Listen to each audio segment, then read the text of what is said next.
బుచ్చిరెడ్డిపాలెం మండలంలోని doctor BR Ambedkar బాలికల గురుకుల పాఠశాలలో ఇంటర్మీడియట్ చదువుతున్న ఓ బాలిక బుధవారం ఉదయం అదృశ్యమైంది.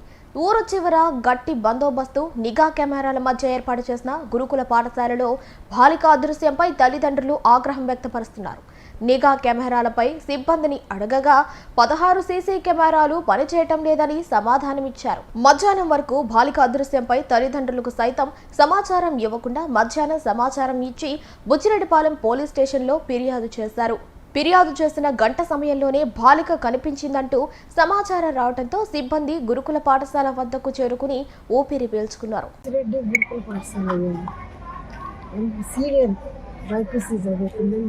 అమ్మాయి ఈరోజు ఉదయం కనిపించలేదండి.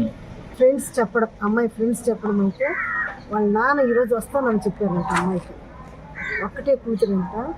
ఆయన ఎప్పుడైనా కూడా ఆయన పర్మిషన్ అంటే మామూలుగా అమ్మాయికి వస్తుంటారు వాళ్ళు. ఈరోజు వస్తానని చెప్పాడని రాలేదనే ఉద్దేశంతో అమ్మాయి అలిగి రూమ్లో దాక్కున్నట్టు మాకు కొంచెం టెన్షన్ అయ్యింది. కనిపించలేదనేటటువంటి ఉద్దేశంతో ముందు మా పై అధికారులకు మేము ఇన్ఫామ్ చేశాం. వాళ్ళు ఏం చేశారంటే వాళ్ళు ఇంకా అంటే కొంచెం వాళ్ళ బాధ్యత ప్రకారంగా వాళ్ళు ముందు పోయి మీరు పోలీస్ రిపోర్ట్ చేయండి విషయం తర్వాత అని చెప్పడం జరిగింది. దానివల్ల మేము అంత దూరం రావాల్సి వచ్చింది. అప్పటికి మేము ఇదంతా వెతికిచ్చాము. అమ్మాయి ఏదో అంటే మాకు కార్డ్స్ ఉంటాయి, అక్కడ డార్మెటరీలో కార్డ్స్ ఉంటాయి. కార్డ్స్ మధ్యలో పడుకో ఉంది అమ్మాయి. అప్పటికి అన్నీ వెతికాము అయినప్పటికీ కూడా కానీ అమ్మాయి ఇప్పుడు సేఫ్గా ఉంది. అమ్మాయి సీసీ కెమెరాలు మాకైతే ఉన్నాయండి, కానీ దానికి బాక్స్ చెడిపోయింది. ఎన్ని నుంచి సీసీ కెమెరా పనిచేయట్లేదు సార్? నేను వచ్చి 1 month అయింది. మంది విద్యార్థులు ఇంకొకటి ఏంటంటే మాకు జూమ్ కాల్ ప్రతి వారం జూమ్ కాల్ అడుగుతారండి.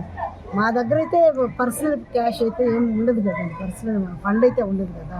అందుకని మేమైతే మాకు జూమ్ కాల్లో ప్రతి అధికారి మమ్మల్ని అడుగుతారండి. అడిగితే చెప్పాము మేము మాకు సీసీ కెమెరాలు పని చేయట్లేదండి అని చెప్పామండి. వాళ్ళు ఫండ్ శాంక్షన్ చేస్తాము అని చెప్పారండి. ఆ ఫండ్ అయితే ఇంకా రాలేదు. ఫండ్ శాంక్షన్ చేస్తాము అని చెప్పారు.